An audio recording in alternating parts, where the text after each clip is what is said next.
Inilah proses disposal atau pemusnahan bom lontong yang dilakukan oleh Satgas Madagoraya melalui Satgas Tindak Detesemen Gegana Satbrimopolda Sulteng di Kabupaten Poso, Sulawesi Tengah, Rabu 22 Desember.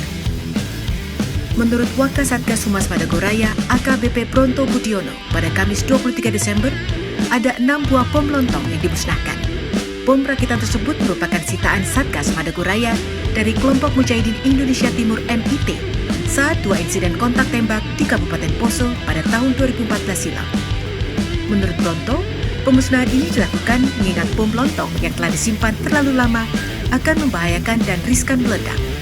Dari hasil pemusnahan, diketahui bom lontong itu berjenis bom pipa PVC High Explosive atau berdaya ledak tinggi. Lakukan disposal di markas Kompi 1 Batalion D Detasemen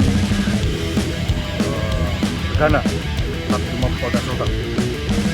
Dari hasil disposal tersebut diketahui bahwa bom tersebut berjenis high explosive atau berdaya ledak tinggi sehingga membahayakan apabila disimpan terlalu lama sehingga diurai dan didisposal oleh Detasemen Gegana tersebut.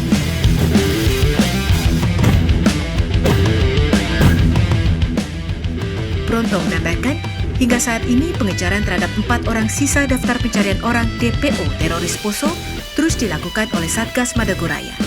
Keempat DPO tersebut yakni Askar alias Jahit alias Pak Guru, Muklas alias Galuh alias Naik, Ahmad Ghazali alias Ahmad Panjang, dan Suhardin alias Hasan Pranata. Dari Palu, Sulawesi Tengah, Rangga Musabar, Kantor Berita Antara, mewartakan.